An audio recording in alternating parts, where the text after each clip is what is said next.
Saya Samsudin Alimsyah, mari kita bicarakan demokrasi.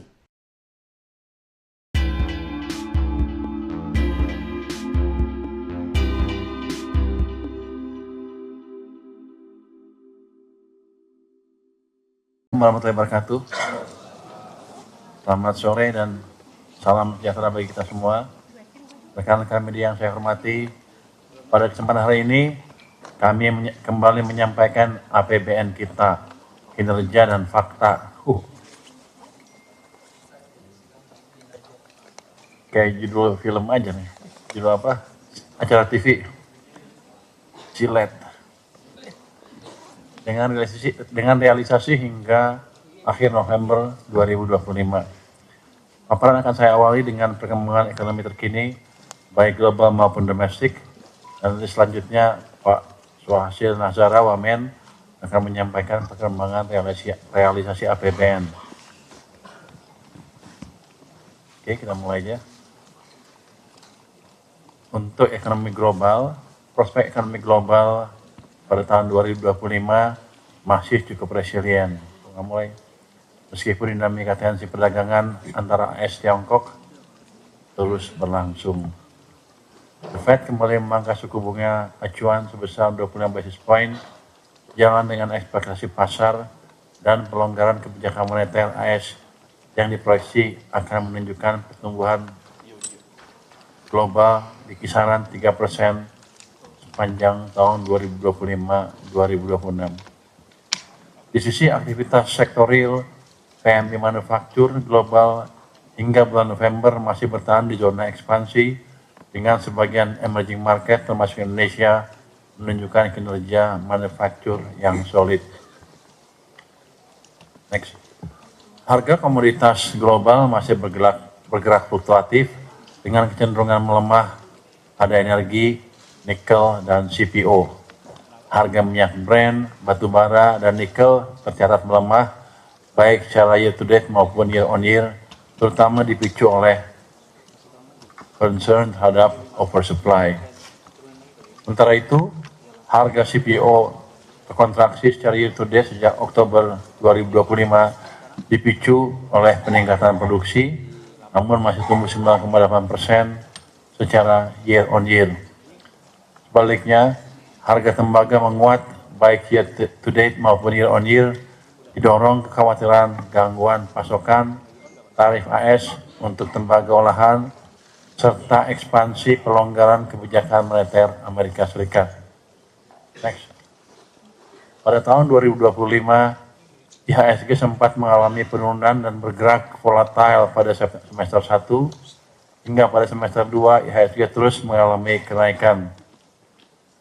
Sementara itu, di pasar obligasi negara, penurunan yield terjadi di banyak negara emerging, sedangkan banyak negara maju justru mengalami kenaikan yield akibat tekanan fiskal yang meningkat. Depresiasi rupiah yang masih relatif lebih moderat dibandingkan dengan sejumlah negara emerging lainnya, seperti India, Turki, dan Argentina. Ini menjadi indikator optimisme para pelaku pasar terhadap perekonomian Indonesia yang terus menguat.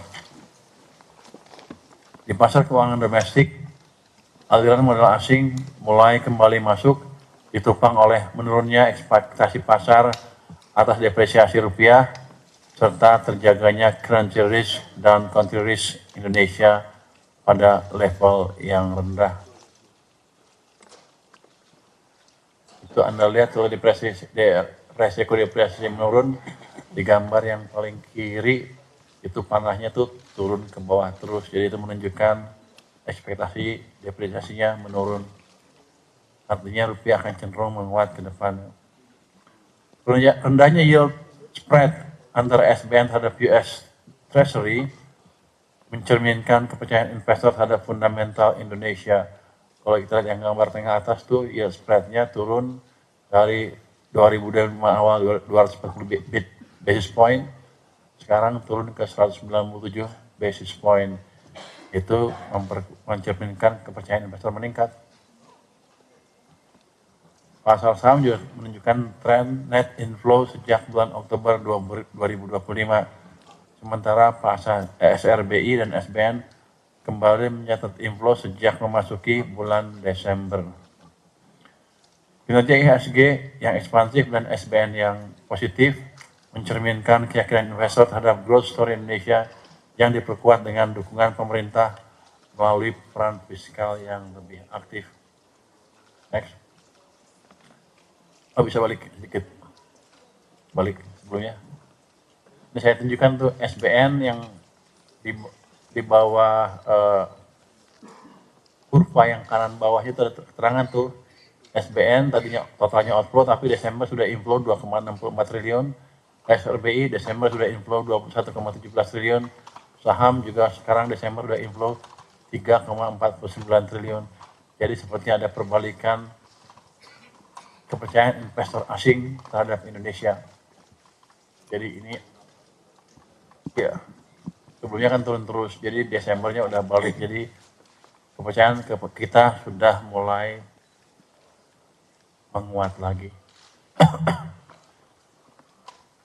Oke, next. Sementara itu penempatan kas negara sebesar 200 triliun di bank umum diharapkan memperkuat likuiditas sistem keuangan dan sudah memperkuat. Dampaknya telah terlihat dari penurunan signifikan suku bunga deposito yang kami yakin akan segera diikuti oleh penurunan suku bunga kredit lebih signifikan lagi. Ke depan, jumlah uang beredar perlu terus ditingkatkan melalui penguatan efektivitas, ekspansi likuiditas moneter untuk mendorong pertumbuhan ekonomi.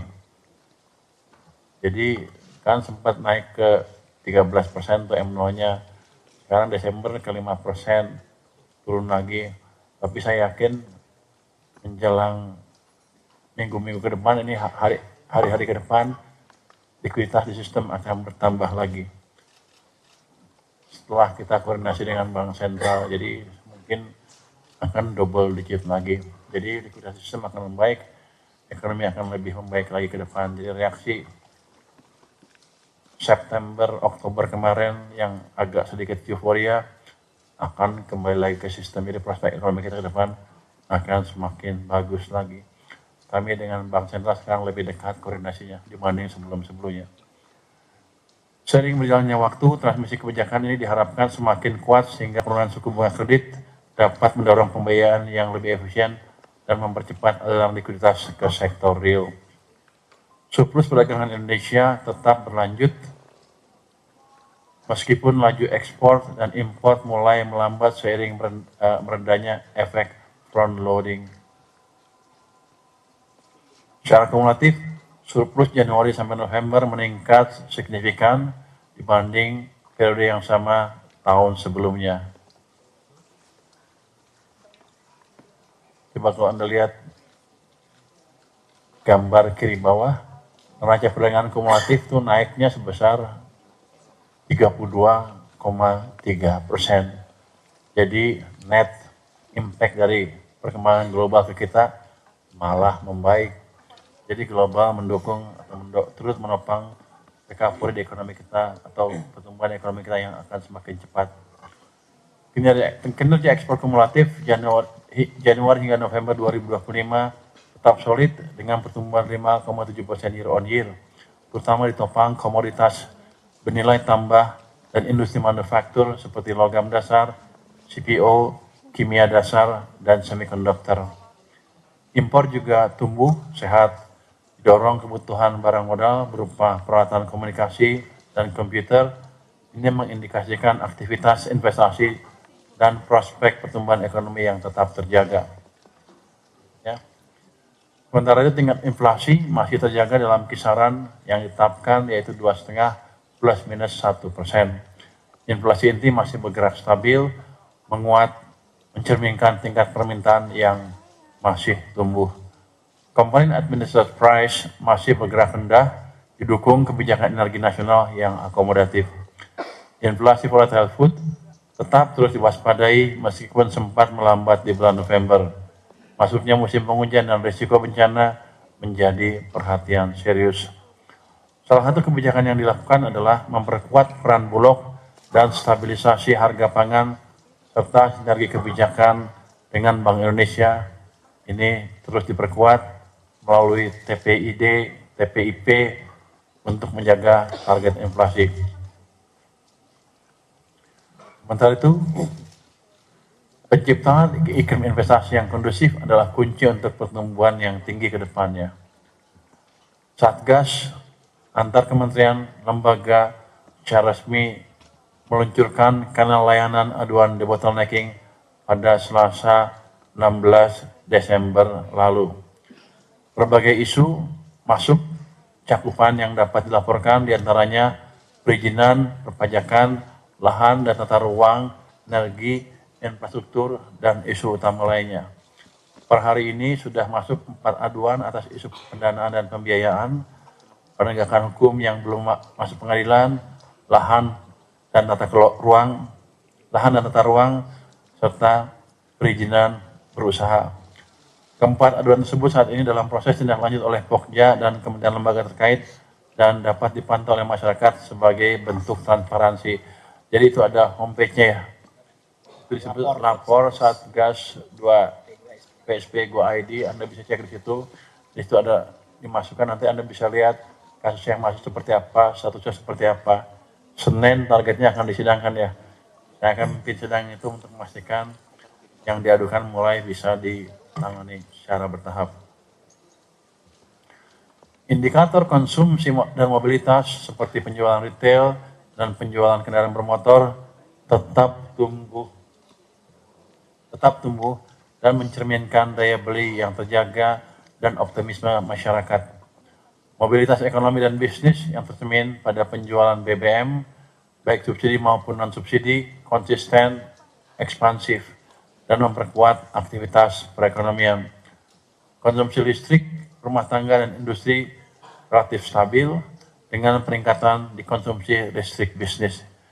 Di sisi produksi, aktivitas manufaktur bertahan di zona ekspansi, didukung kenaikan permintaan domestik, terutama menyambut momen Nataru, Imlek, serta Ramadan dan Idul Fitri yang jatuh pada kuartal 1 2026.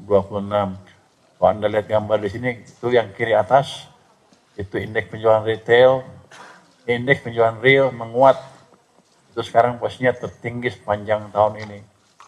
Jadi kelihatannya masyarakat sudah agak pulih daya belinya dan sudah belanja lebih tinggi dari yang sebelumnya. Terus kalau Anda lihat yang bawahnya lagi, yang kanan bawah, PMI itu naik ke level yang tertinggi sepanjang tahun ini mungkin. Artinya produsen juga melihat permintaan naik sehingga mereka meningkatkan rencana produksinya. Itu utama. Jadi ekonomi kita kelihatannya sudah mulai ekspansi mungkin ke arah yang lebih cepat lagi ke depannya. Realisasi asumsi dasar ekonomi makro 2025 hingga November 2025 mencerminkan fondasi ekonomi yang tetap solid.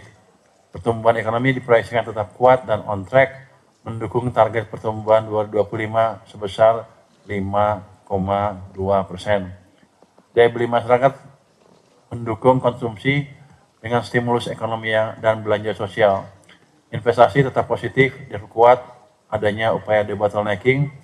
Sementara itu, realisasi program prioritas pemerintah antara lain perumahan, DMP, dan MBG masih cukup baik. Belanja negara dipastikan ekspansif dan akseleratif. Surplus neraca perdagangan dipertahankan melalui ekspor, produksi, dan ekspor produk hilirisasi. Penempatan dana pemerintah juga sudah bisa menurunkan suku bunga. Dari sisi risiko, dampak bencana akan dimitigasi dengan baik agar target pertumbuhan 2025 tetap on track. Inflasi berada pada level rendah dan terkendali. Sementara itu, stabilitas nilai tukar rupiah dan penurunan yield SBN mencerminkan ketahanan sektor keuangan domestik. Dalam aspek migas, dinamika harga minyak global dan upaya optimalisasi lifting migas melalui peningkatan investasi dan teknologi menjadi penopang kesinambungan kinerja sektor energi dan ketahanan fiskal ke depan. Hingga 30 November tahun 2025, realisasi APBN menunjukkan kinerja yang tetap terjaga. Pendapatan negara telah mencapai 2.351,5 triliun rupiah atau 82,1% dari outlook, dengan penerimaan perpajakan tetap menjadi kontributor utama. Di sisi belanja, realisasi belanja negara mencapai 2.911,8 triliun rupiah atau 82,5% dari outlook. Ini mencerminkan belanja pemerintah yang terus diarahkan untuk menjaga momentum pertumbuhan ekonomi dan mendukung program prioritas. Dengan perkembangan tersebut, defisit APBN tercatat sebesar 560,3 triliun rupiah atau 2,35% terhadap PDB. Ini masih dalam batas yang terkelola dan sesuai dengan desain APBN kita. Sementara itu, keseimbangan primer mencatat defisit sebesar 82,2 triliun rupiah. Ini menunjukkan pengelolaan fiskal yang tetap prudent di tengah berbagai tantangan global. Nanti sebelum kita serahkan ke Paswa, ini pasti teman-teman nanya pajak gimana sih, apa yang kita perbaiki di pajak. Pajak untuk Kortek sudah bisa kita perbaiki dan sekarang sudah berjalan dengan baik. Tapi tetap aja mungkin ke depan akan kita perbaiki kalau ada ketidaksempurnaan yang ada. Tapi kemarin kita sudah tes dengan berapa? 60.000 orang login sekaligus di Kortek dan Korteknya bisa berjalan dengan baik. Mungkin Pak Bimo bisa menjelaskan sedikit tentang Kortek statusnya seperti apa sekarang.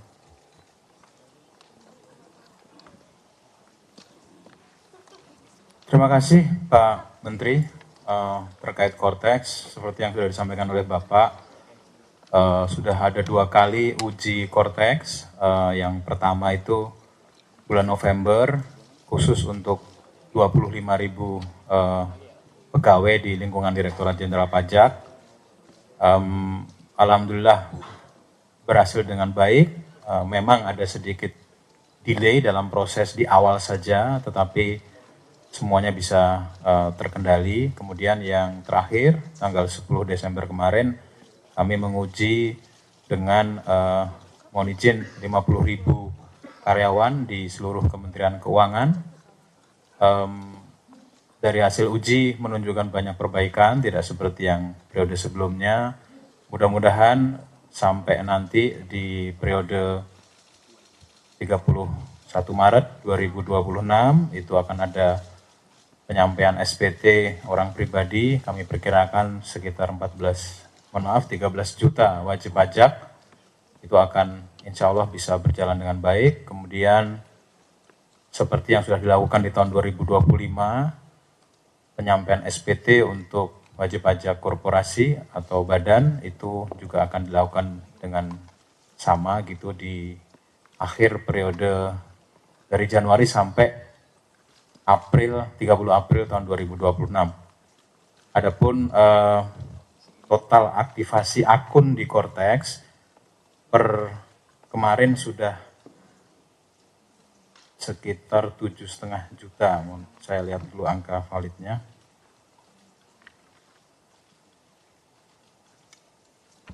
Mohon izin, jadi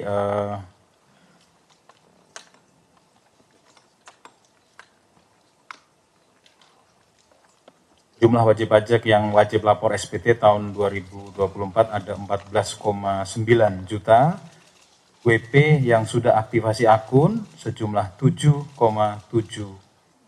juta. Kemudian dengan persentase 51,66%.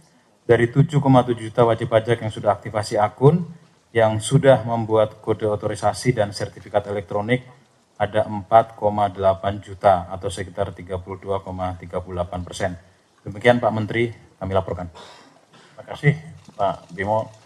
Jadi kita perbaiki itu sistem digital perpajakan kita.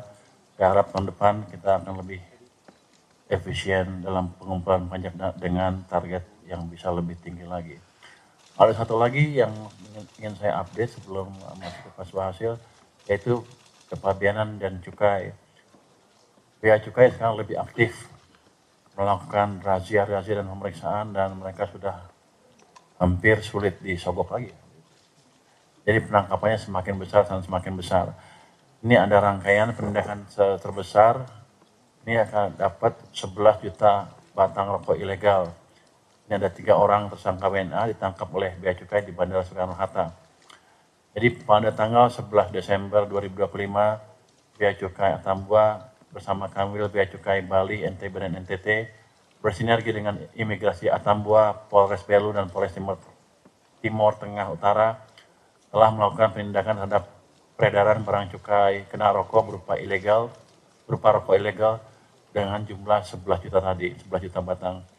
Penindakan ini merupakan hasil kerja intelijen dan tindak lanjut atas informasi masyarakat terkait dugaan peredaran rokok ilegal di wilayah perbatasan.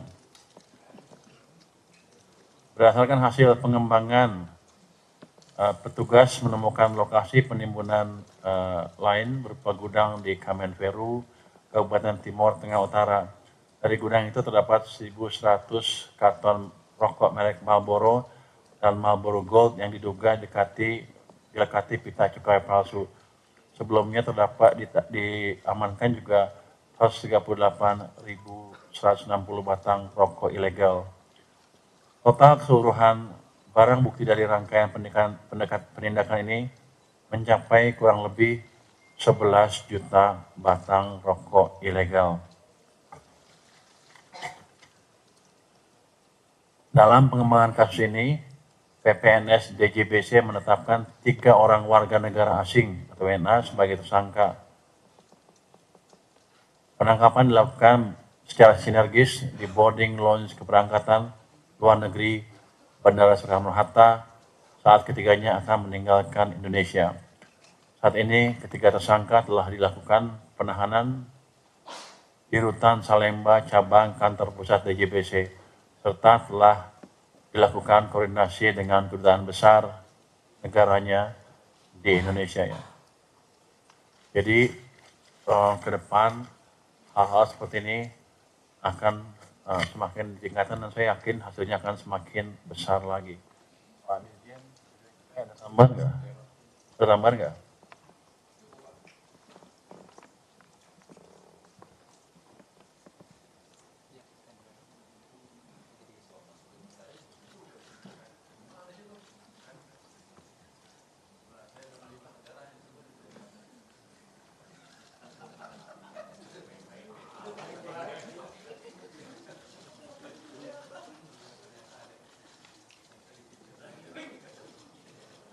Oke, saya pikir itu clear.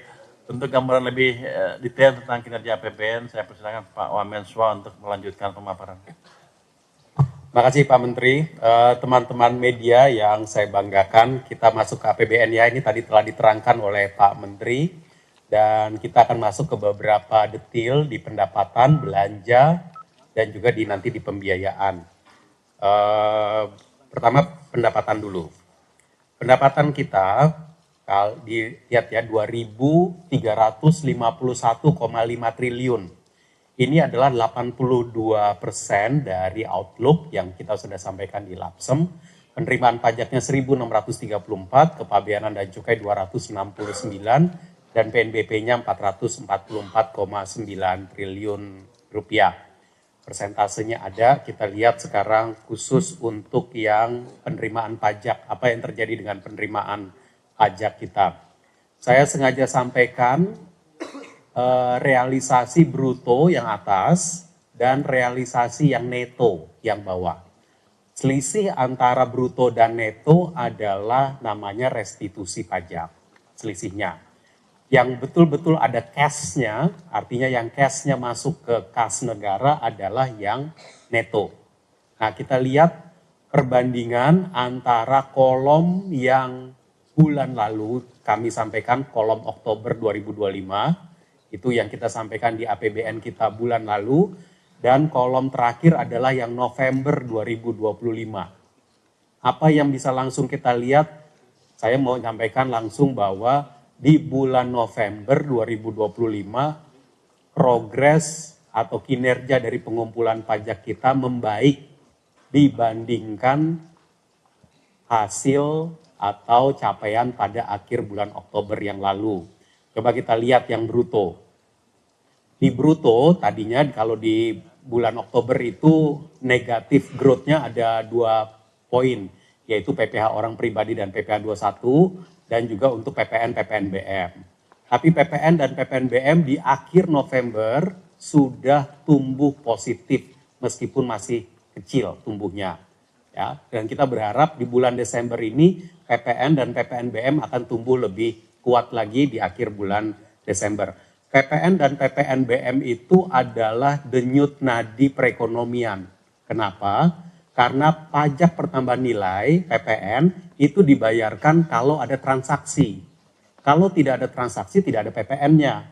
Jadi kalau PPN-nya sudah tumbuh positif, berarti transaksi sudah tumbuh positif. Ini adalah denyut nadi perekonomian kita yang kita ukur lewat pajak pertambahan nilai.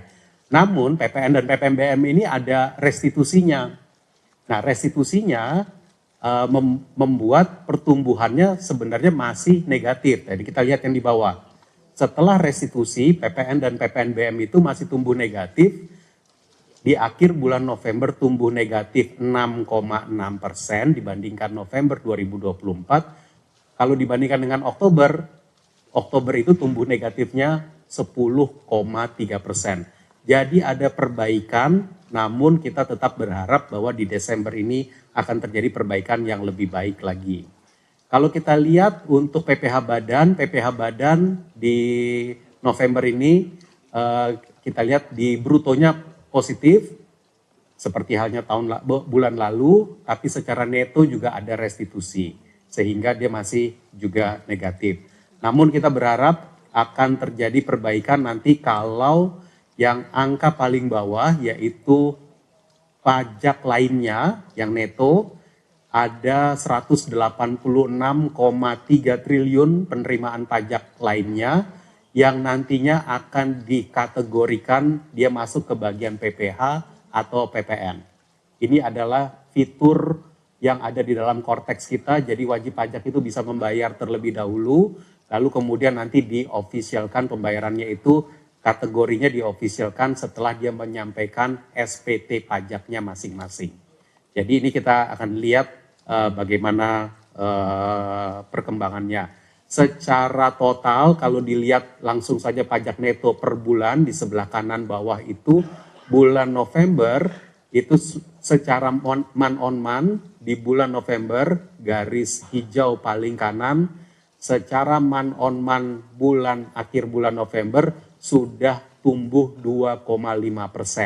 Kalau dilihat di akhir Oktober kemarin, secara neto baru tumbuh 0,7, bulan sebelumnya baru tumbuh 1%, bahkan di bulan Agustus terjadi pertumbuhan negatif untuk total pajak neto. Tapi sekarang akhir bulan November pajak netonya sudah menjadi pertumbuhan 2,5%. Ini adalah rekap dari pajak kita, dan dengan tadi telah disampaikan juga tentang korteks, moga-moga ini akan terus membaik ke depan sejalan dengan perbaikan gerak ekonomi juga yang tadi disampaikan oleh Pak Menteri. Termasuk PMI-nya tadi udah naik ke 53, ini juga bagus. Slide berikutnya adalah penerimaan kepabeanan dan cukai. Telah dikumpulkan 269,4 triliun, yang merupakan 89,3% dari APBN, yang berarti ini pertumbuhan penerimaan kepabeanan cukai tumbuh 4,5%. Kalau mau melihat perkembangan penerimaan bulannya, bisa dilihat di sebelah kanan atas. Cukainya sendiri 198,2 triliun, ini tumbuh 2,8% dibandingkan tahun lalu. Bea keluar 26,3 triliun, ini sudah hampir 6 kali lipat dari target APBN. Target APBN-nya hanya sekitar 4 triliunan kalau saya nggak salah bea keluar itu. Dan tumbuhnya adalah didorong karena kenaikan harga CPO dan juga volume ekspor dari sawit. Dan juga kebijakan ekspor konsentrat tembaga sudah memberikan hasil. Kita nanti ada beberapa kebijakan bea keluar yang akan segera berlaku di mulai tahun 2026. Bea masuk 44,9 triliun, Ini lebih rendah dibandingkan tahun lalu, kontraksinya 5,8% karena penurunan biaya masuk dari komoditas pangan dan juga utilisasi free trade agreement. Yang dari komoditas pangan itu karena 2024 kita impor beras cukup banyak. Tahun ini kita tidak impor beras. Tapi tolong dilihat sebelah kiri bawah. Sebelah kiri bawah adalah jumlah penindakan untuk yang terutama rokok ilegal. 17.641 kali penindakan telah dilakukan. Dan ini menghasilkan 1 miliar juta batang rokok ilegal.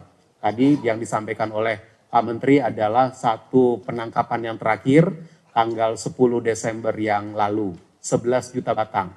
Tapi kalau dijumlahkan apa yang telah dilakukan oleh seluruh aparat bea cukai dari awal tahun sampai dengan saat ini sudah 1 miliar batang. Betapa banyaknya jumlah rokok ilegal yang beredar di luar sana, baik yang dari dalam negeri maupun dari impor, dan ini tentu harus kita kurangi secara cepat. Karena itu kepada seluruh aparat bea cukai akan terus melakukan upaya penindakan tersebut dan tetap bekerja sama dengan para aparat penegak hukum yang lain.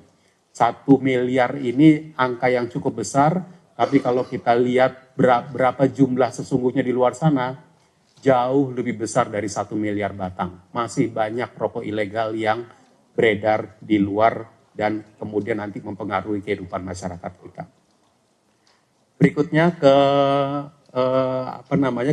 bagian berikutnya, realisasi PNBP 444,9 triliun rupiah.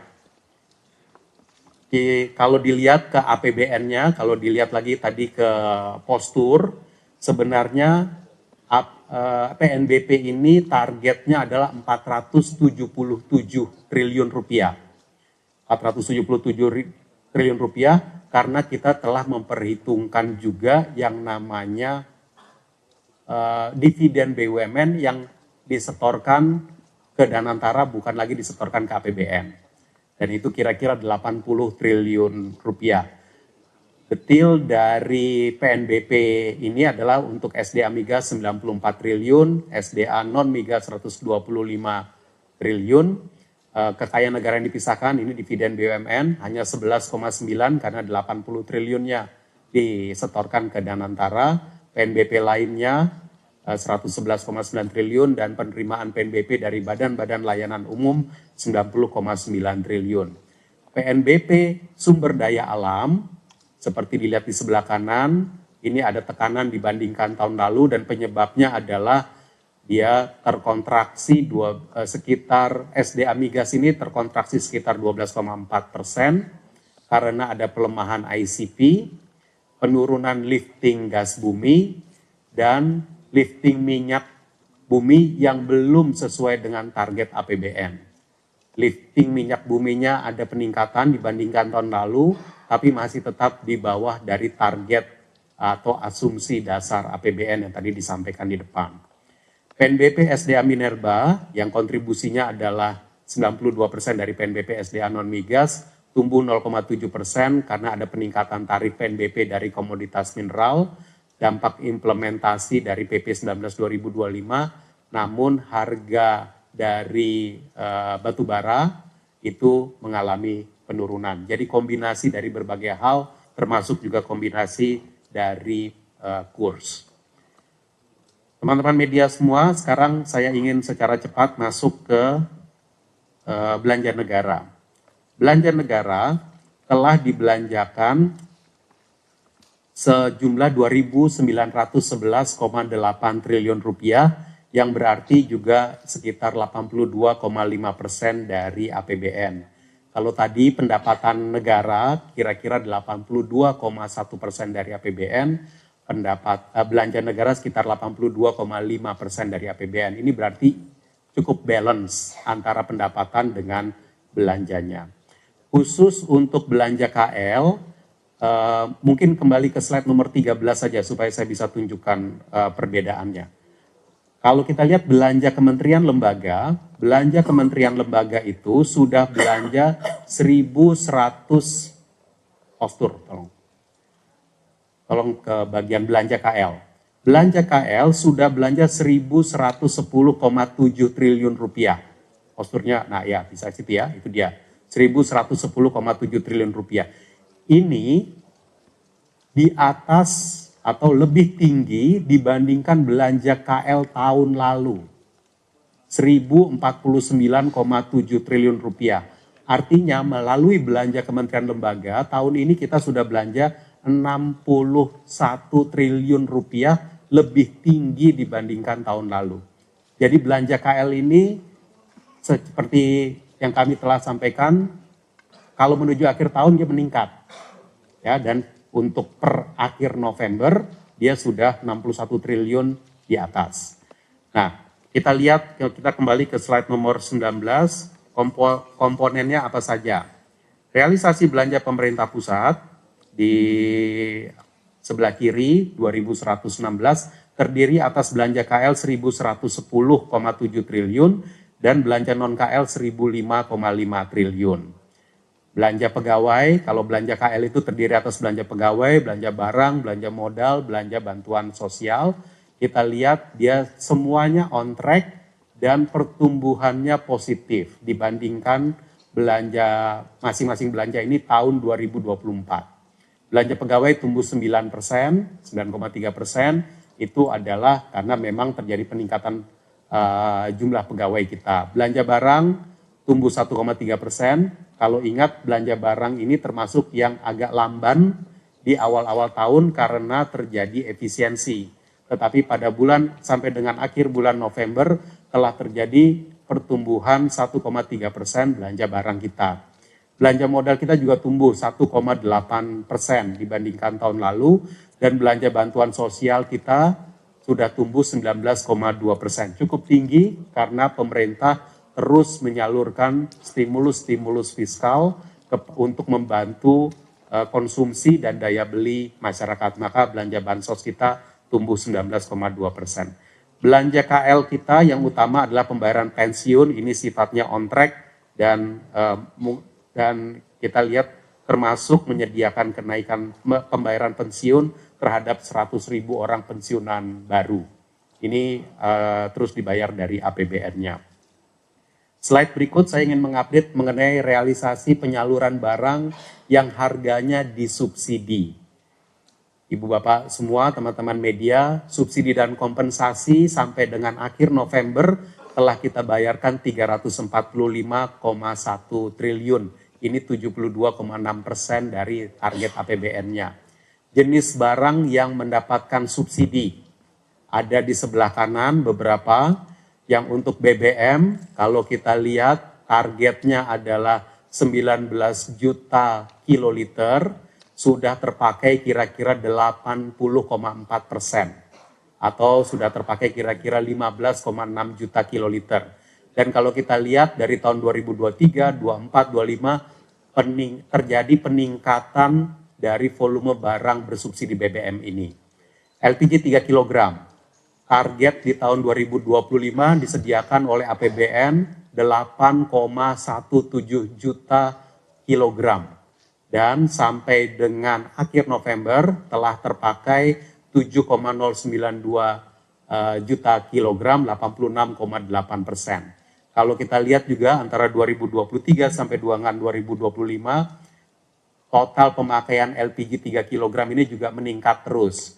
Tumbuh di 2023 tumbuh 4,5%, di 2024 tumbuh lagi 2%, dan di 2025 ini so far tumbuh 3,4%. Listrik bersubsidi, kalau kita lihat jumlah pelanggan listrik bersubsidi dari target 42,1 juta pelanggan yang ditargetkan tahun ini sudah 42,6 juta pelanggan listrik bersubsidi. Ini artinya pelanggan kategori 450 volt ampere dan kategori 900 volt ampere. Ini juga meningkat terus setiap tahun. 2023 tumbuh 2,5%, 2024 tumbuh 4,3%, dan di 2025 ini juga masih tumbuh lagi 2,6%. Pupuk bersubsidi, Disediakan 8,9 juta ton untuk tahun 2025, sampai dengan akhir November sudah terpakai 7,5 juta ton, 84,3%.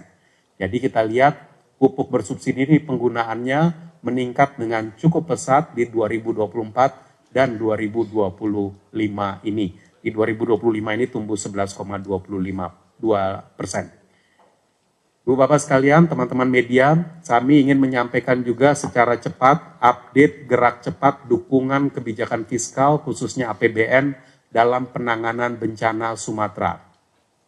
Beberapa hari yang lalu telah disalurkan, Bapak Presiden telah menyalurkan bantuan Presiden melalui dana kemasyarakatan Presiden sudah tersalurkan 268 miliar untuk APBD 3 provinsi dan 52 kabupaten kota yang terdampak bencana di Aceh, Sumatera Utara, dan Sumatera Barat. 4 miliar per kabupaten kota dan 20 miliar per provinsi. Ini masuk ke APBD masing-masing provinsi dan kabupaten kota tersebut.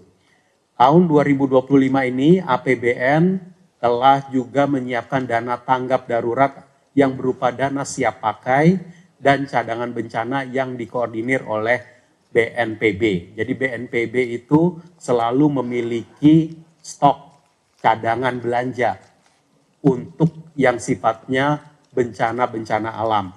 Namanya itu dana siap pakai, DSP, dan juga masih ada lagi dana cadangan bencana. Dan ini langsung kita aktifkan kemarin.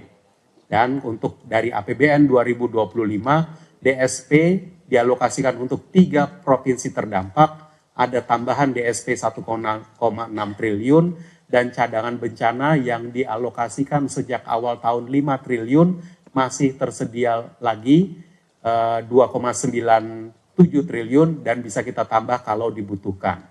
Tapi dalam 2 minggu ini kita akan masuk ke tahun 2026 dan menjalankan APBN 2026. DSP-nya ada, cadangan bencana kita siagakan lagi 5 triliun. Ini memang selalu reguler tiap APBN. Dengan ketentuan kalau untuk bencana bisa ditambah lagi. Nah, bagaimana menambahnya? Itu di bagian yang ketiga di bawah. Pemanfaatan APBN untuk pembangunan kembali daerah terdampak bencana. Pertama, Kementerian Keuangan akan melakukan relaksasi penyaluran transfer ke daerah. Untuk daerah terdampak bencana, transfer ke daerah 2025 akan sudah ditransfer semua, 2026 akan kita lakukan transfer tanpa syarat salur. Karena kita memahami teman-teman di pemerintah daerah membutuhkan gerak cepat, dana tersedia, dan jangan sampai terkendala hanya oleh administrasi penyaluran. Jadi kita akan salurkan tanpa syarat salur. Total TKD yang akan tanpa syarat salur di 2026, 43,8 triliun. Selain itu, kita juga melihat bahwa sejumlah daerah, kabupaten kota yang terdampak bencana itu memiliki pinjaman PEN. Pinjaman PEN adalah pinjaman Pemda yang dikeluarkan ketika kita melakukan pemulihan ekonomi nasional saat COVID-19 yang lalu. Pinjaman ini banyak yang digunakan untuk membangun infrastruktur. Karena itu kita akan melakukan assessment, melihat infrastrukturnya. Kalau infrastrukturnya masih bisa dipakai, kita siap untuk memberikan restrukturisasi pinjaman. Diperpanjang tenornya dan dikurangi cicilannya. Tapi kalau infrastrukturnya sudah rusak berat, bahkan kalau sudah terdampak longsor kemudian sudah sama sekali tidak bisa dipakai, maka kita bisa melakukan penghapusan atas pinjaman tersebut sehingga tidak menjadi beban pemerintah daerah. Nah, tapi supaya tata kelolanya baik, maka akan dilakukan assessment. Dan kita akan bekerja sama meminta BPKP dan juga melihat kepada Pemda untuk melakukan assessment seperti apa kondisi infrastruktur tersebut. Kemudian juga APBN akan melakukan percepatan klaim asuransi barang milik negara oleh sejumlah KL yang telah mengasuransikan barang milik negaranya. Jadi teman-teman media, sejumlah kementerian dan lembaga mengasuransikan barang milik negara mereka, dan sebagian dari barang milik negara itu ada yang di daerah bencana. Jadi kalau BMN-nya itu diasuransikan kepada perusahaan asuransi, maka dan sekarang terkena bencana, maka itu harusnya bisa kita klaim asuransinya. Uang klaimnya kita pakai untuk membangun kembali. Nah, Menteri Keuangan, Pak Menteri telah mengeluarkan surat edaran dari Menteri Keuangan kepada KL-KL ini supaya segera mengidentifikasi dan melakukan percepatan pengajuan klaim asuransi BMN bagi kementerian lembaga yang telah mengasuransikan BMN-nya. Sekaligus melakukan koordinasi dengan OJK agar relaksasi percepatan klaim asuransi BMN ini bisa dilakukan. Ini adalah pembelajaran yang baik untuk kita karena ke depan harusnya barang milik negara itu kita asuransikan. Kalau sampai ada bencana yang tidak kita inginkan, maka kita resiko-resiko kita sebagian bisa tercover oleh asuransi. Kemudian selain itu juga di tahun 2026 kita akan siap melakukan penyaluran pooling fund bencana yang saat ini dikelola oleh Badan Pengelola Dana Lingkungan Hidup. Itu nanti ada tata kelolanya, kita akan segera lakukan sehingga kita bisa memperkuat APBN untuk membangun kembali. Untuk keseluruhan 2026 atau keseluruhan estimasi kebutuhannya 51 triliun. Kita akan melakukan ini dengan berbagai macam sumber. Satu, Pak Menteri telah mengatakan ada reprioritisasi 2026. Pemanfaatan alokasi belanja yang tidak perlu. Dan karena itu 2026 kita temukan. Dan kita akan alokasikan untuk memenuhi kebutuhan pembangunan kembali daerah bencana. Ada pemanfaatan anggaran infrastruktur KL.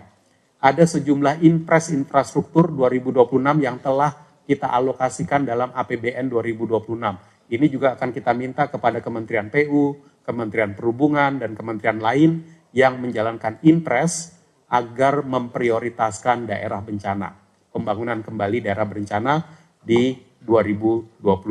Jadi dukungan fiskal ini dari berbagai macam sudut, dari berbagai macam angle, tapi kita koordinasikan semua karena untuk menangani daerah bencana ini. Teman-teman media semua, saya masuk ke slide berikutnya yaitu tentang realisasi transfer ke daerah. Realisasi TKD di akhir November adalah 795,6 triliun. Kalau kita lihat lagi, nanti teman-teman media bisa melihat lagi tabel postur di depan. Target penyaluran transfer ke daerah adalah 864 triliun.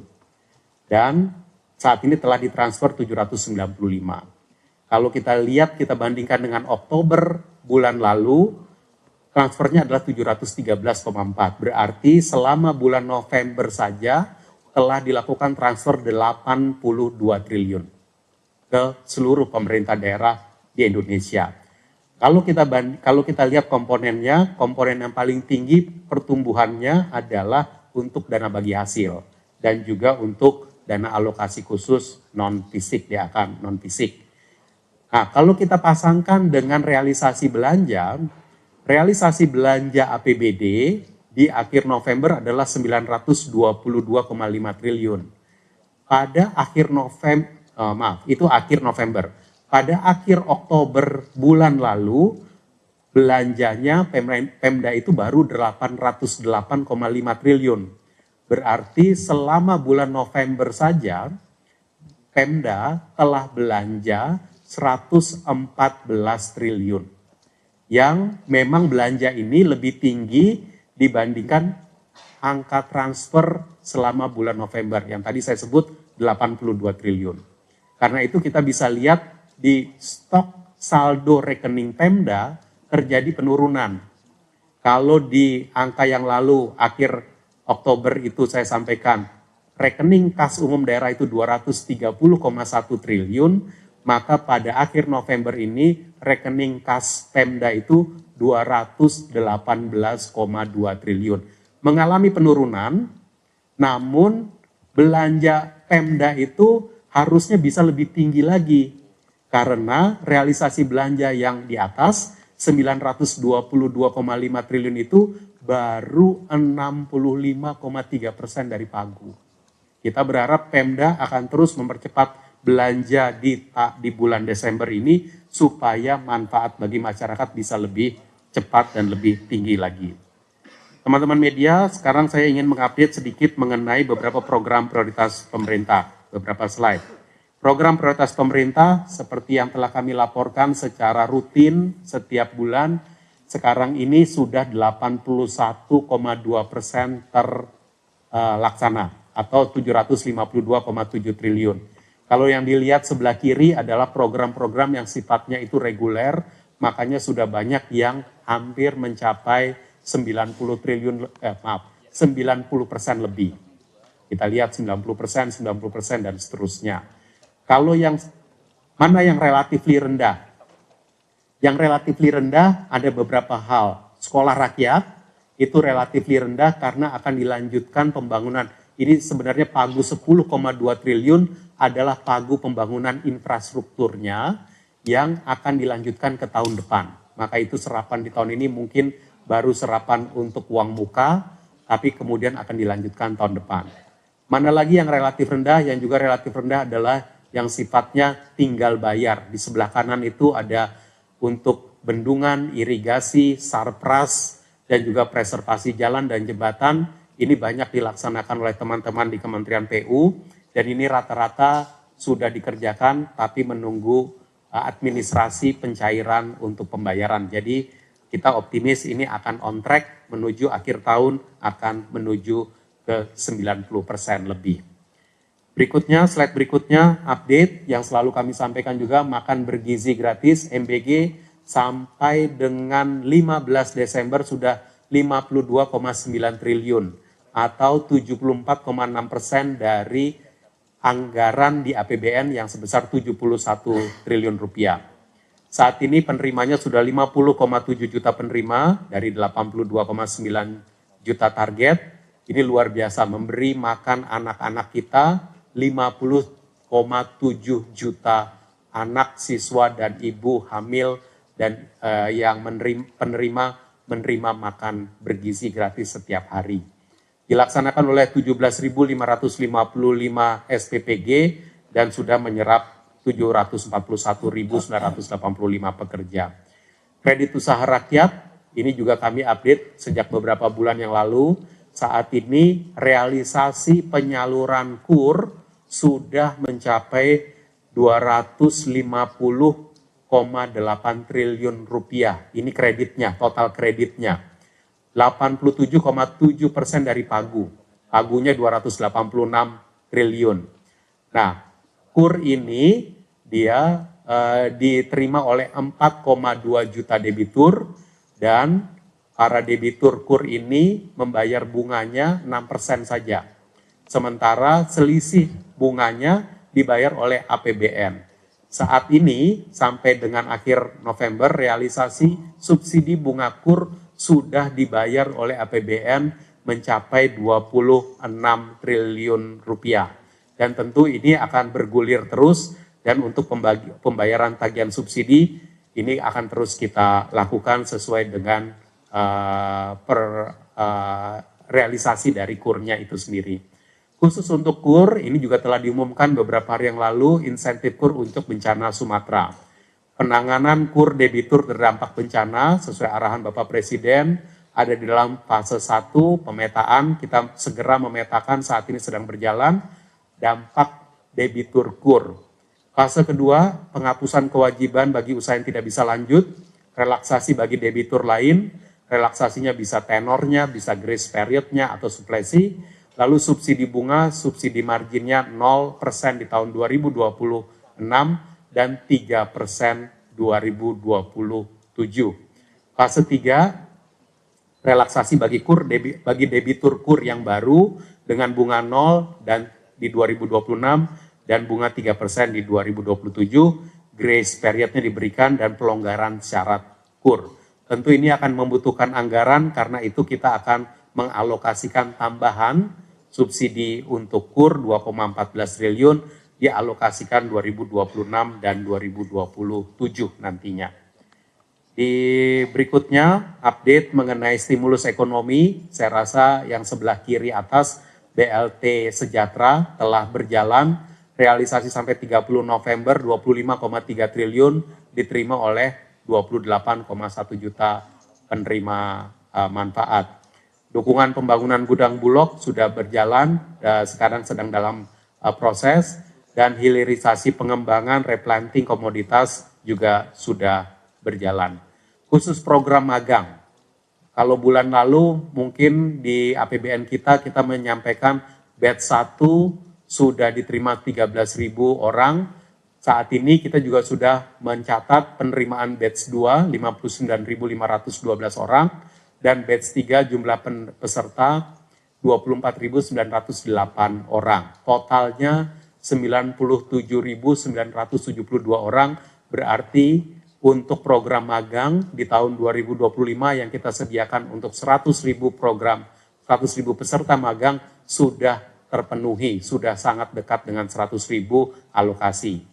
Tapi kita kalau masih ada tetap kita ingin realisasikan, maka itu kita sampaikan itu websitenya maganghub.kemnaker.go.id. Seyogyanya masih bisa kita jalankan terus. Realisasi sampai dengan 16 Desember relatif masih rendah, 64,5 miliar karena menunggu proses administrasi saja. Teman-teman media, berikutnya kita masuk ke bagian pembiayaan anggaran. Pertama, kami update pembiayaan anggaran di slide 28, next. Pembiayaan utang telah direalisasikan 614,9 triliun rupiah, dan ini adalah 84% dari total outlook 731,5 triliun untuk menutup defisit 2,78% dari PDB. Seperti yang tadi disampaikan di depan, saat ini defisitnya adalah 2,35% dari PDB, namun APBN sesuai dengan laporan semester di DPR kemarin, kita perkirakan defisitnya 2,78% dari PDB. Jadi defisit saat ini 2,35% dari PDB itu on track. Biasanya soalnya suka pakai, disebutnya katanya pakai itu tekor. Ini on track menuju desain dari APBN. Okay. Dan pada pertemuan di LAPSEM yang lalu, pemerintah juga telah mendapatkan persetujuan penggunaan saldo anggaran lebih, SAL, 85,6 triliun yang telah disetujui DPR untuk membantu pengurangan penerbitan SBN kita.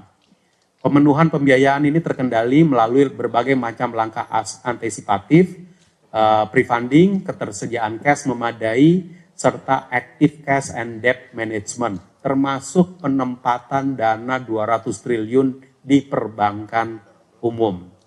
Selanjutnya, seperti yang telah kita update juga, pemerintah terus bersinergi dengan secara solid dengan Bank Indonesia untuk menangani debt switch untuk pembiayaan SBN yang ketika itu kita terbitkan saat COVID yang telah jatuh tempo. SBN yang kita terbitkan pada saat COVID yang lalu, ada yang jatuh tempo 2025, 2026, 2027, 2028. Untuk yang jatuh tempo ini, kita bekerja sama dengan BI untuk melakukan debt switching. Debt switching bukan hanya kita lakukan dengan BI, tetapi tempatnya Pak Suminto, DJPPR itu aktif melakukan debt switching itu dengan berbagai macam lembaga multilateral dan lembaga-lembaga lain, termasuk dengan Bank Indonesia. Jadi ini adalah bukan hanya khusus dengan Bank Indonesia debt switch kita ini. Dan kita lihat bahwa pasar keuangan dalam tren membaik, dukungan pembiayaan makin efisien. Slide berikut sebenarnya tidak banyak berbeda dengan slide yang disampaikan oleh Pak Menteri tadi, yaitu country risk Indonesia itu terus menurun, yang sebelah kiri. Cerminannya adalah dari spread yield SBN falas terhadap US Treasury Bill 10 tahun, makin menyempit. Selisihnya sekarang hanya sekitar 58 basis poin. Kalau untuk SBN rupiah yang 10 tahun, dengan USD 10 tahun, jadi sama-sama 10 tahun, tetapi beda currency, spreadnya itu 197 basis point, di bawah 200. Lihat perbandingan Indonesia dengan Filipina, dengan Brazil, dengan Meksiko, dan South Africa di yang bawahnya. Jadi spread kita itu sangat-sangat kompetitif. Dengan spread yang lebih rendah, berarti biaya bunga untuk Indonesia juga relatif lebih rendah karena spreadnya itu lebih rendah. Dan yang di sebelah kanan ini tadi juga telah disampaikan oleh Pak Menteri, pada bulan Desember terjadi inflow 2,64 triliun untuk SBN kita. Jadi kepercayaan kepada SBN kita tetap baik dan terus membaik, dan meskipun secara year to date masih outflow 1,8 triliun, tapi kita berharap di bulan Desember ini akan segera bisa diselesaikan. Slide terakhir kami update kepada teman-teman media, sebagian mungkin juga mengikuti, telah dilakukan di APBN 2025 memang terjadwal adanya penyertaan modal negara PMN kepada BUMN.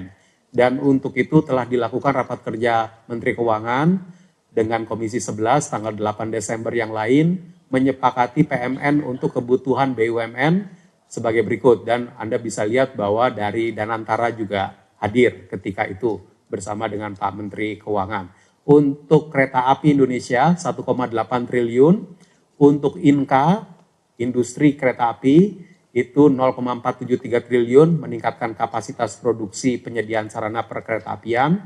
Untuk PELNI, ini adalah kelanjutan 2,5 triliun, kelanjutan PMN dari yang sebelumnya. Dan juga untuk SMF, PT SMF kita 6,684 triliun untuk mendukung FLPP penyediaan rumah bersubsidi dengan harga bersubsidi. Moga-moga dengan persetujuan DPR ini bisa kita selesaikan dan PMN ini kita selesaikan, kita bayarkan pada bulan Desember ini. Demikian Pak Menteri, teman-teman media, update detail dari APBN kita, dan saya kembalikan kepada Pak Menteri untuk penutupnya. Terima kasih Pak. Terima kasih Pak Wamen. Sebagai penutup, kami menegaskan bahwa pertumbuhan ekonomi nasional tetap terjaga kuat dan berkesinambungan. Kinerja positif berbagai sektor, percepatan belanja negara, serta optimalisasi penerimaan terus kami dorong untuk menjaga ruang fiskal yang sehat dan responsif. APBN akan terus kami kelola sebagai instrumen utama stabilisasi dan akselerasi pertumbuhan, memastikan program-program prioritas berjalan efektif sekaligus memperkuat perlindungan masyarakat. Di tengah tambahan kebutuhan belanja akhir tahun, termasuk penanganan bencana di Sumatera, APBN tetap berada dalam kondisi yang manageable, sehat, dan adaptif. Demikian update kami untuk APBN di bulan sampai November ya, di bulan Desember 2025. Terima kasih. Sekarang kita masuk sesi tanya jawab ya. Karena udah ada di sini, saya langsung jawab.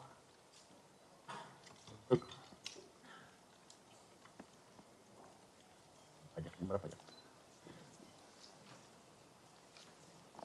Maksudnya. Untuk Menteri Keuangan dulu ya, Pak Purbaya, minta tanggapan soal laporan Bank Dunia soal potensi defisit melebar hingga 2027 dari Ibnu Bloomberg Technos. Ada orangnya? Ibnu mana? Oh itu orangnya Ibnu namanya. Jadi saya suruh nanggepin Bank Dunia. Ya suka-suka dia prediksi boleh, nggak prediksi juga nggak apa-apa. Tapi kan selama ini juga sering meleset. Gini, kalau APBN kan di bawah kendali kita, bukan market yang jalan sendiri. Jadi defisitnya melebar apa enggak tergantung kepiawaian kita untuk mengendalikan belanja dan meningkatkan pendapatan dari pajak maupun bea cukai maupun PNBP ya. Ini kan kita baru melakukan perbaikan pajak, mereka sudah diperbaiki, bea cukai juga sedang diperbaiki kinerjanya. Harusnya sih bea cukai kan sudah saya tunjukkan kan ke wartawan bahwa kita sudah menerapkan AI di lapangan dan harusnya ke depan akan membaik terus. Itu dari perbaikan AI aja kita bisa dapat 1 triliun tuh minimal tuh. Nanti kita akan perbaiki lagi yang lain-lain, harusnya kebocoran dari Pak Bea Cukai akan berkurang dengan signifikan. Jadi yang dilakukan oleh World Bank adalah prediksi ceteris paribus. Dalam keadaan seperti sekarang, nggak ada apa-apa, nggak ada perbaikan, ya gitulah kalau prediksi makroekonomi gitu. Berdasarkan past behavior dari sistemnya. Padahal kan kita sedang berubah. Dan satu lagi, belanja juga kita kendalikan. Artinya bisa aja melebar, bisa aja enggak, tergantung kebutuhan kita. Tapi saya yakin kita akan kendalikan di level yang masih berkesinambungan ke depannya. Jadi Mas Ibnu, nggak usah terlalu khawatir. Ada Paswa, ada Pak Luki, ada Pak ini, kamu siapa? Febrio, ada Pak Bimo, ada Pak Jaka, ada Pak Prima, bahkan Pak Askolani siap mengendalikan anggaran supaya tetap berkesinambungan. Jadi Anda jangan terlalu percaya World Bank. Kenapa Anda referensi World Bank lagi? Yang ngomong gitu ya? Selalu senang World Bank kali ya? Yang kedua, Pak Purbaya, proyeksi ekonomi sampai akhir tahun berapa pertumbuhannya? Untuk tahun 2026 bagaimana? Ini dari AP Kumparan ya, malu. Wah, di situ. 2026 kita perkirakan masih belum berubah di 5,2. 2025 sorry. 2025 triwulan keempat itu 5,5 lebih sepanjang tahun 2000.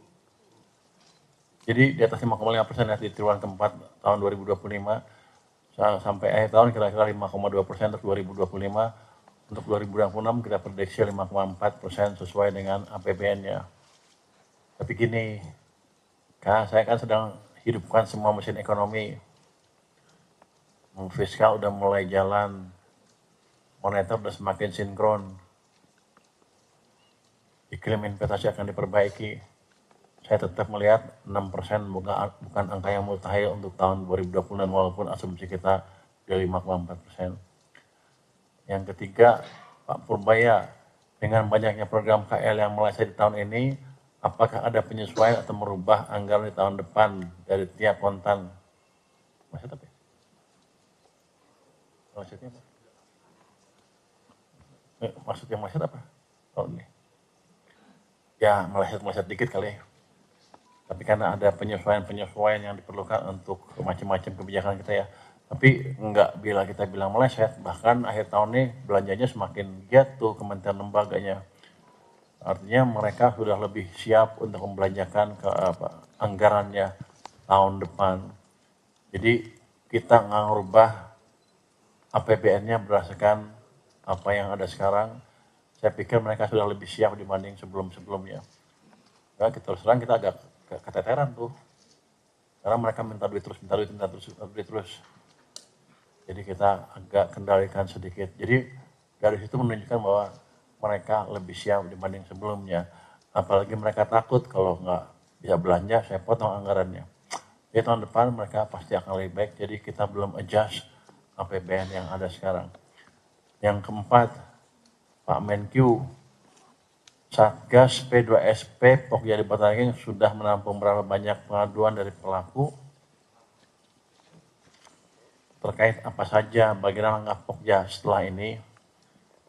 Jadi sejak 2 hari launching sudah ada 4 pengaduan dari pelaku di berbagai bisnis ya. Isunya adalah pembiayaan, perizinan, perdagangan. Langkahnya apa? Senin depan akan kita mulai panggil yang ngadu dan yang terlibat pemerintahnya ya. Kita adukan 2 sisi dan kita akan pecahkan masalahnya secepatnya. Dari di situ nanti saya akan ikut sidang yang mimpin sidang gue ya. Saya akan mimpin sidang di situ. Ya pengadilan lah, pengadilan kecil supaya itu beres. Kan saya sudah bilang, saya udah sebagai hakim saya tingkatnya udah tinggi, udah setingkat Abu Nawas. Pernah cerita itu kan, tapi memang betul-betul. Jadi kita akan seriusin. Ini langkah pertama untuk melihat kendala real yang dihadapi oleh pelaku bisnis dan kita deteksi sekaligus problem regulasi apa yang bisa kita perbaiki. Terus kelima, Pak Menkyu, mohon update sudah berapa tunggakan pajak dari 200 WP terbesar yang berhasil ditagih hingga hari ini dari Lola DDTC. Berapa? 14, 15? Berapa triliun? Sudah ada 13,44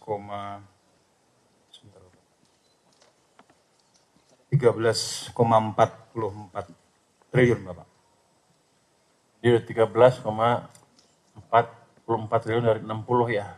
Iya, jadi kalau relatif dibanding 30 November itu ada kenaikan membayar pajak yang membayar atau mengangsur dari 109 ke 120 Bapak di posisi per 15 Desember. Kalau dari angka naik Jadi gini, 1,1. itu sebagian cicil, sebagiannya masih minta diskusi lah.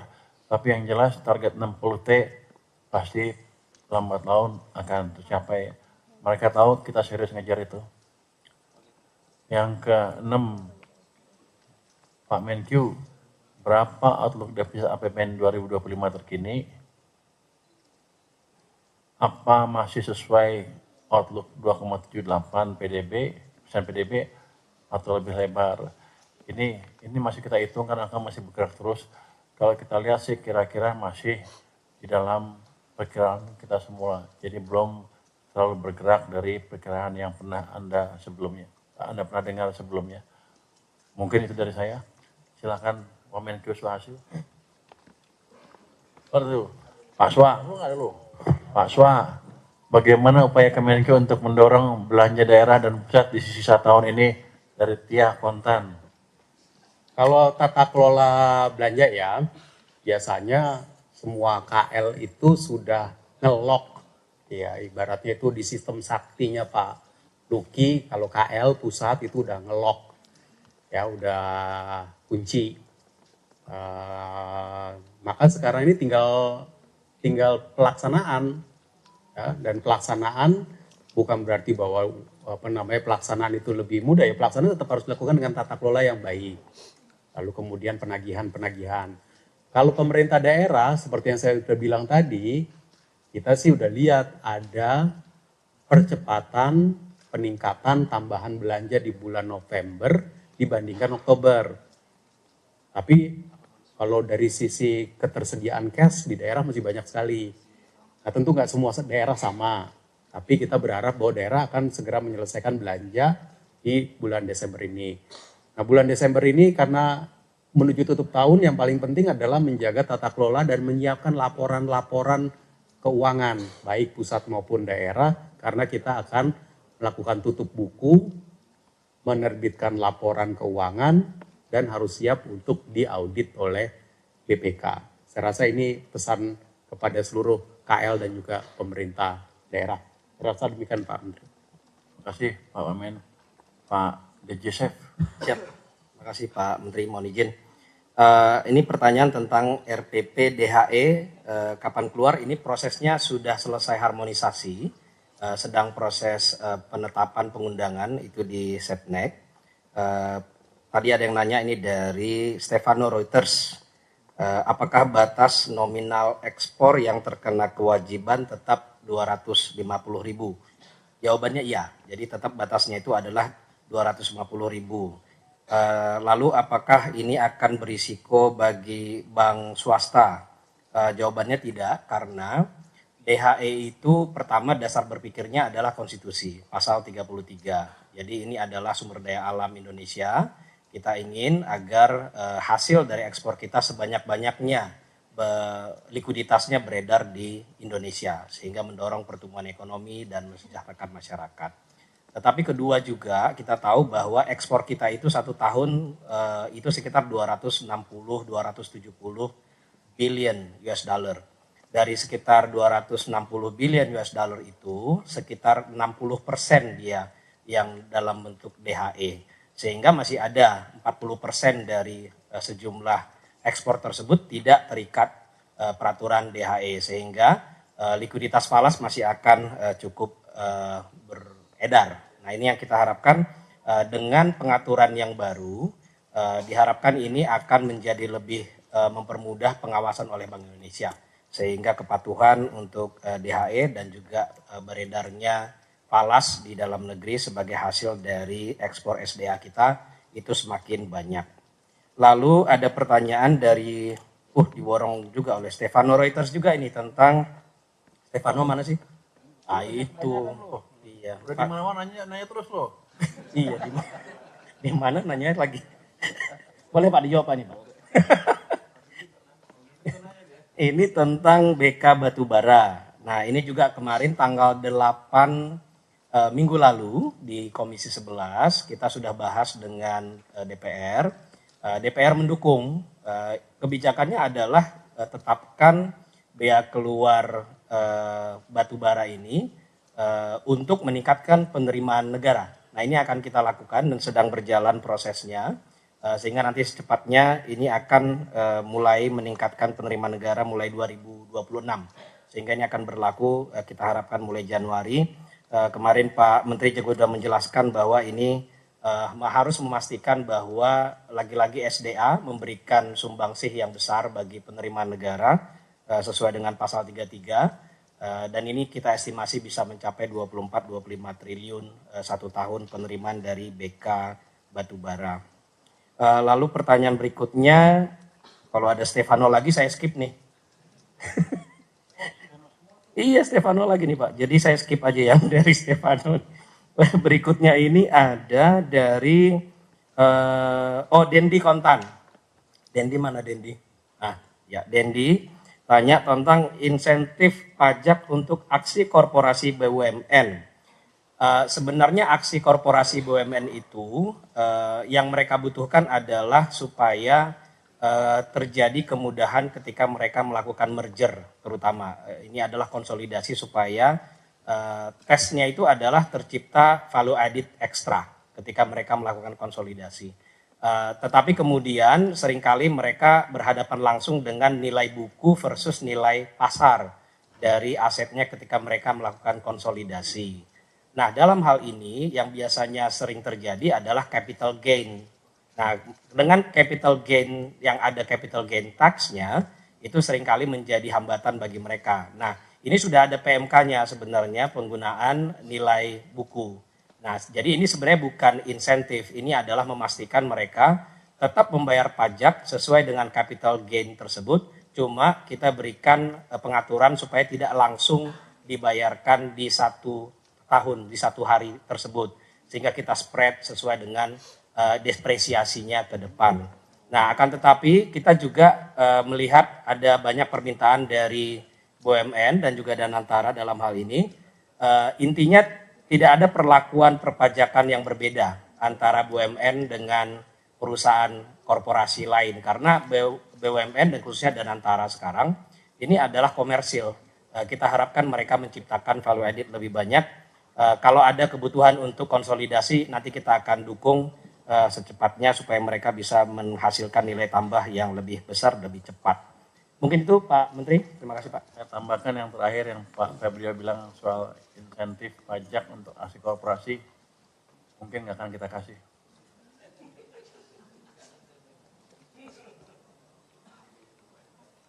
Begitu, dulu kan ada diskusi, ternyata waktu itu Danantara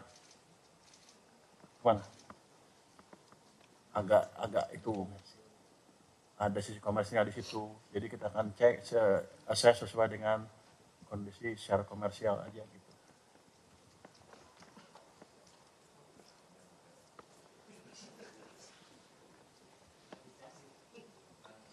Dirjen Anggaran kan?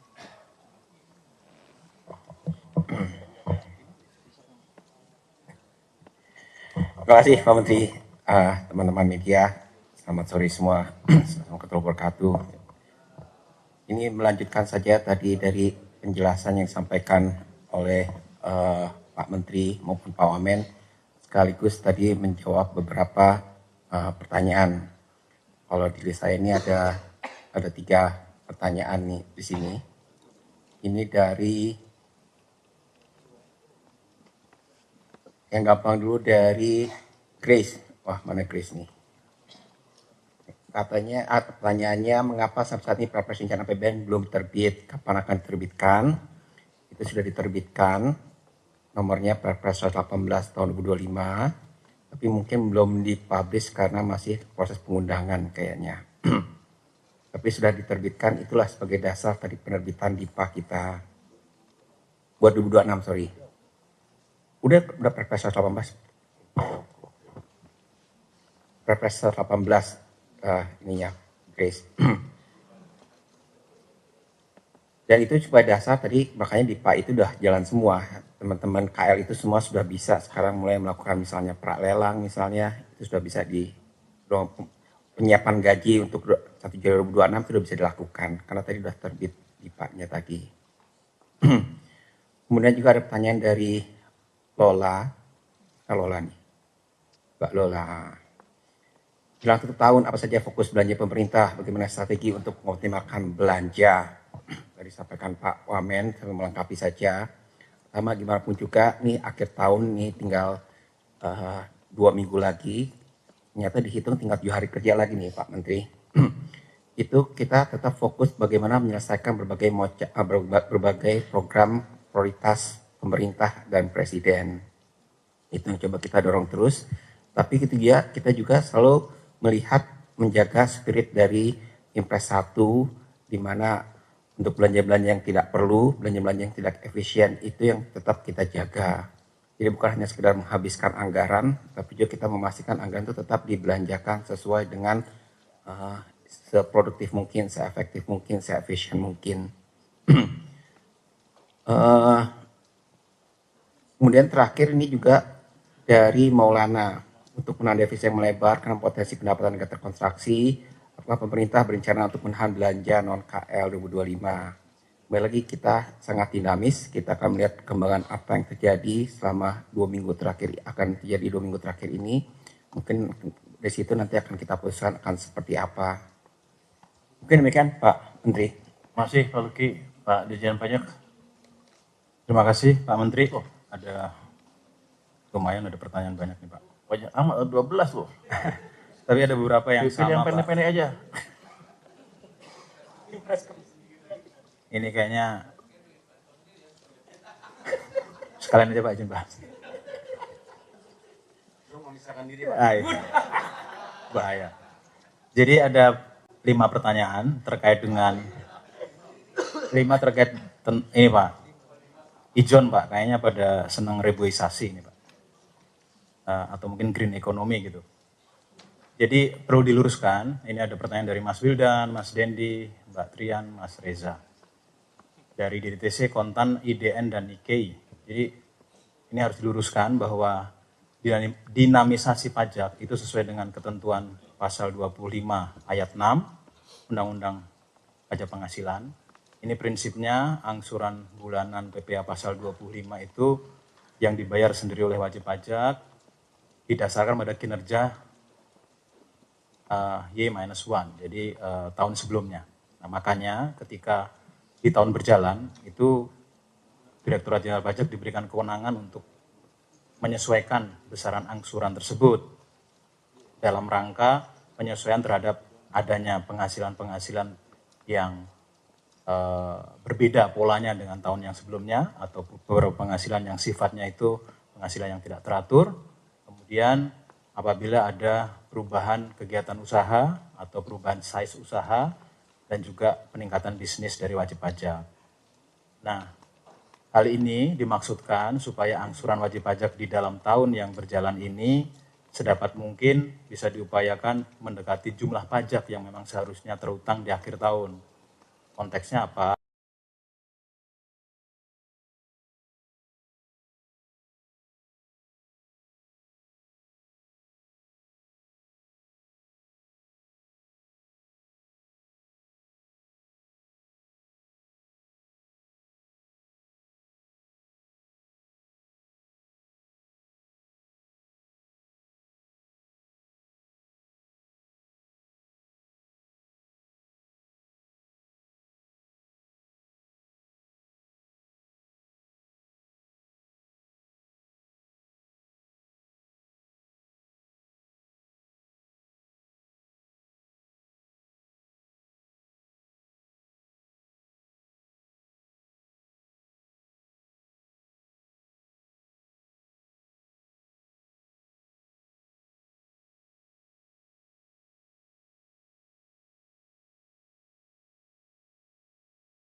tahun.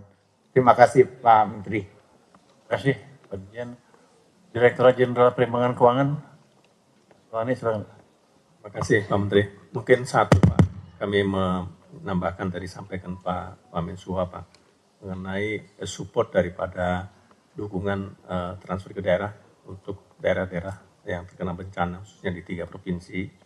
Tadi Pak Mensua sudah sampaikan bahwa di penghujung 2025 ini kita akan memberikan keringanan, relaksasi, disbursement daripada dana TKD untuk 3 provinsi itu sekitar 2,2 T, posisi di pertengahan Desember.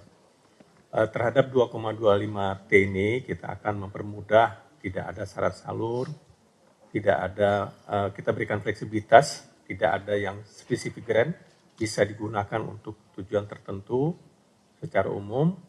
Dan yang ketiga tentunya semua sisa pendanaan akan kita gelontorkan di penghujung 2025. Jadi ini mungkin kemudahan, fleksibilitas dan support yang kita berikan kepada 3 provinsi yang terkena dampak bencana di tahun 2025. Kebijakan ini teman-teman sekalian akan kita lanjutkan di 2026.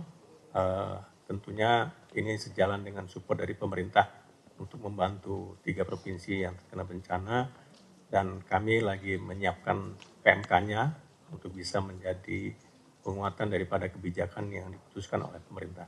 Mungkin itu Pak Menteri dari kami. Terima kasih. Terima kasih Pak Dirjen. Mungkin terakhir Dirjen Pengelolaan Pembiayaan dan Risiko.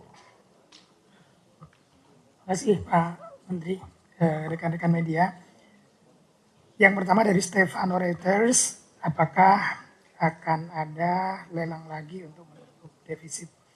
Jadi sebagaimana kita ketahui bahwa untuk memenuhi kebutuhan pembiayaan utang secara instrumen kita memiliki surat berharga negara SBN, memiliki pinjaman. Untuk SBN sendiri isuannya bisa melalui lelang reguler maupun melalui non-lelang. Untuk lelang reguler sendiri, lelang Sun Selasa kemarin tanggal 17 Desember adalah merupakan lelang terakhir di tahun ini. Namun dalam konteks pemenuhan kebutuhan pembiayaan 2025 masih ada beberapa pengadaan pelaksanaan proyek sampai akhir tahun. Demikian juga secara terjadwal kami masih ada pinjaman program yang akan dilakukan penarikan oleh pemerintah. Sebagaimana tadi disampaikan oleh Pak Menteri dan Pak Wamen, meskipun secara outlook defisit APBN dalam lapsem melebar ke 2,78% PDB dari APBN original 2,53%, namun tidak menyebabkan kebutuhan pembiayaan utang yang lebih besar karena pemerintah telah mendapatkan izin dari DPR untuk menggunakan saldo anggaran lebih sebesar 85,6 triliun. Sehingga sampai saat ini pengadaan pembiayaan utang on track untuk memenuhi kebutuhan APBN tahun anggaran 2025. Yang kedua dari Dendi Kontan, tolong update posisi rasio utang pemerintah saat ini apakah masih aman. Kami secara reguler memperbaharui publikasi statistik utang secara kuartalan dan akhir kuartal 3, meaning akhir September, utang pemerintah outstanding sebesar 9.408 triliun itu setara dengan 40,3% dari PDB. Which is ini level yang cukup rendah dibandingkan banyak peer maupun negara-negara secara global. Dan tentu ini juga dalam level yang masih aman. Kemudian yang ketiga dari AV Kumparan, bagaimana strategi penerbitan utang di tahun 2026. Pembiayaan utang dilakukan yang pertama untuk memenuhi kebutuhan pembiayaan APBN secara efisien. Efisien meaning dari sisi biaya minimal, dari sisi risiko acceptable, terkelola, terkendali. Kemudian juga kedua dengan mempertahankan portofolio utang yang optimal, yang terkelola risikonya, baik terkait dengan risiko pasar, pergerakan bunga, pergerakan kurs, maupun dari sisi refinancing risk. Sehingga strategi pembiayaan utang tahun 2026 ingin memastikan tidak saja terpenuhi kebutuhan pembiayaan utang secara efisien, tetapi juga portofolio utang akan tetap optimal. Oleh karena itu, dari sisi komposisi utang, dari sisi tenor, average time to maturity, dari sisi timing, akan betul-betul kami refleksikan kepada dua main objektif ini. Terpenuhinya kebutuhan pembiayaan secara efisien dan dapat dibentuknya portofolio utang yang optimal. Kira-kira demikian secara umum strategi pembiayaan utang 2020. Demikian Pak Menteri, terima kasih. Terima kasih Pak Minto. Masih mau bicara lagi? Oke, saya tanya deh. Coba sebutkan, ceritakan strategi penerbitan SPN Anda. Terima kasih Pak Menteri. Jadi dari sisi SPN tentu kita punya tenor yang lebih dari 1 tahun yang disebut dengan seri ON atau seri PBS dan yang di bawah 1 tahun SPN, SPNS. Sejak triwulan keempat 2025 kami meningkatkan penerbitan SPN. Tujuannya adalah untuk mengembangkan pasar uang, pendalaman pasar dan sekaligus membangun manajemen kas pemerintah yang lebih efisien. Ya, sehingga ke depan dalam hal ini tahun 2026 kami akan meningkatkan penerbitan SPN, SPNS dengan tenor di bawah 1 tahun, termasuk kami sudah mulai melengkapi tenornya. Sejak kuartal 4 2025, 1 bulan, 3 bulan, 6 bulan, 9 bulan, 12 bulan cukup lengkap, sehingga dari sisi pemerintah memiliki fleksibilitas yang lebih baik untuk pemenuhan kebutuhan pembiayaan dan manajemen cash yang efisien dengan saldo kas yang efisien. Pada saat yang bersamaan market memiliki instrumen yang lengkap yang dibutuhkan oleh investors, khususnya SPN, SPNS juga untuk strategi treasury operation dari investors kita. Demikian Pak Menteri.